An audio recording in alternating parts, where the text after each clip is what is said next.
Assalamualaikum warahmatullahi wabarakatuh. Saya di sini akan membuat video ini yang bertujuan untuk memenuhi tugas UAS untuk AIK 3 yang diampu oleh dosen Bapak Bastomi.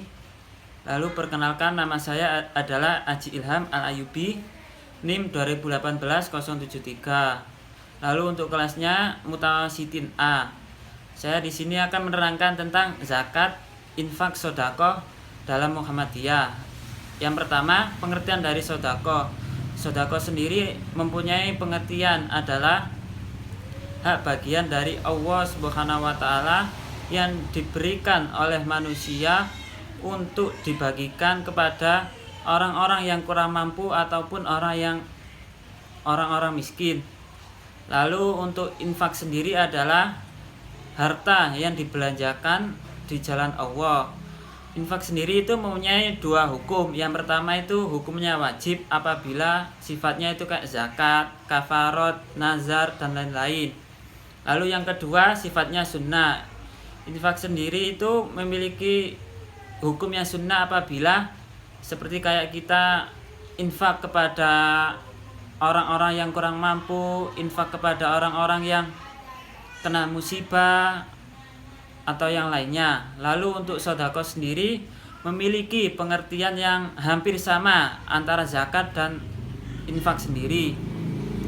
Lalu untuk zakat sendiri pelaksanaannya atau dasar hukumnya itu terdapat di surah Al-Baqarah ayat 43 yang berbunyi wa aqimus sholata wa atuz zakata warka'u ma'ar rakiin, yang artinya dirikanlah sholat dan tunaikanlah zakat dan rukuklah bersama-sama orang yang rukuk.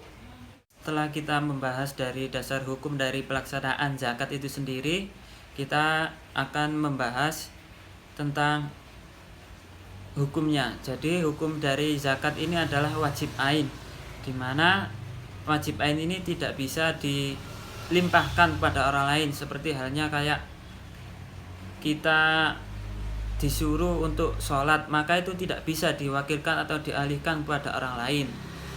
Lalu yang tentang permasalahan zakat ini ada dua golongan. Yang pertama itu tentang apa hukumnya jika seorang muslim atau seorang yang memiliki agama Islam itu tidak meyakini atau tidak mengimani tentang adanya kewajiban atau pelaksanaan zakat itu sendiri, maka hukumnya adalah orang tersebut bisa dikatakan orang yang telah keluar dari agama Islam atau yang bisa disebut murtad.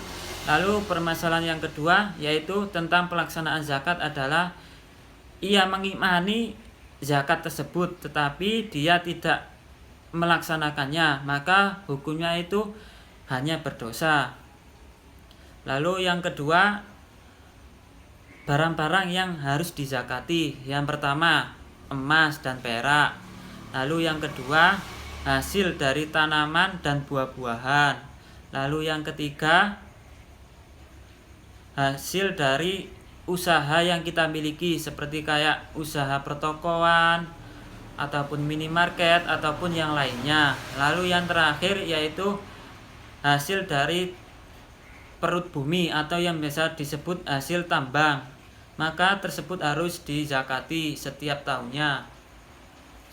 Lalu kita akan membahas golongan-golongan yang memiliki hak untuk bisa dizakati. Yang pertama yaitu orang fakir. Jadi orang fakir ini ia tidak mampu mencukupi kebutuhan dasarnya dan juga tidak mampu untuk bekerja. Contohnya kayak orang yang sudah tua atau lansia.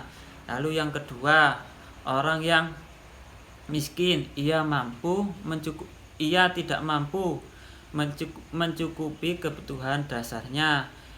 Lalu dia bisa bekerja, tetapi dalam bekerja atau penghasilannya itu dalam kesehariannya itu tidak bisa mencukupi kebutuhan dasarnya, seperti halnya kayak pemulung yang gajinya itu kan ataupun penghasilannya kan sangat sedikit daripada kebutuhan dasarnya. Lalu yang ketiga yaitu amil. Amil ini adalah panitia penerimaan dan pembagian zakat. Lalu yang keempat yaitu mu'allaf. Mu'allaf ini memiliki pengertian orang yang baru masuk Islam.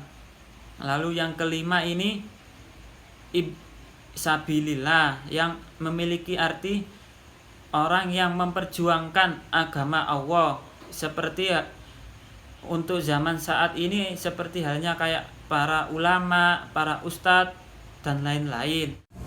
Setelah membahas sabilillah, kita akan membahas selanjutnya yaitu Ibnu Sabil. Jadi Ibnu Sabil ini memiliki pengertian bahwa ia bepergian jauh untuk sesuatu hal yang baik, bukan untuk maksiat. Lalu di tengah perjalanan orang tersebut kehabisan bekal ataupun kehabisan uang saku.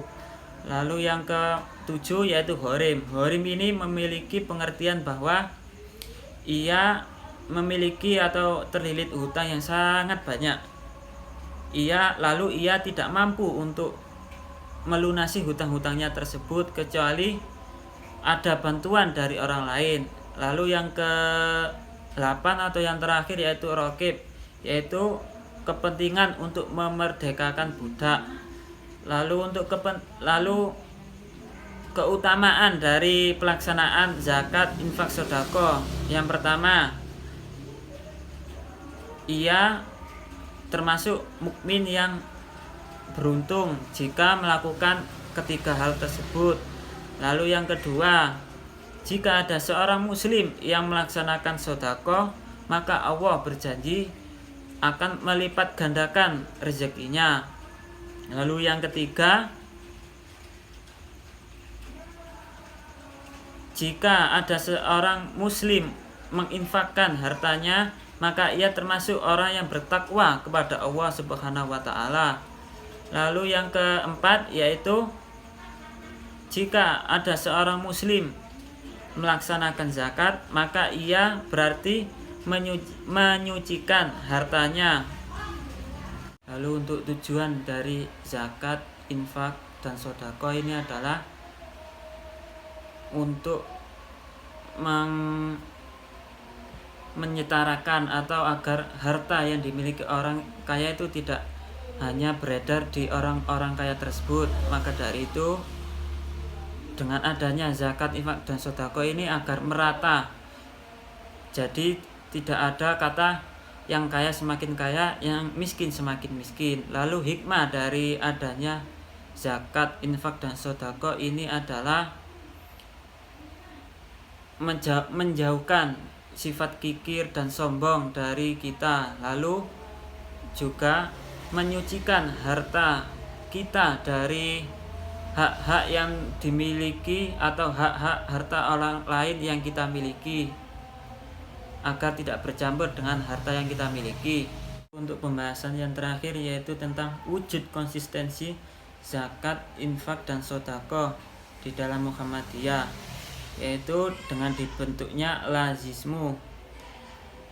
Lazismu ini berdiri pada tahun 2002 yang dilatar belakangi adalah ketimpangan sosial yang ada di Indonesia, mulai dari ketimpangan ekonomi, sosial, lalu lemahnya SDM Indonesia ini yang kiranya untuk bersaing dengan negara lain ataupun sesama warga negara Indonesia.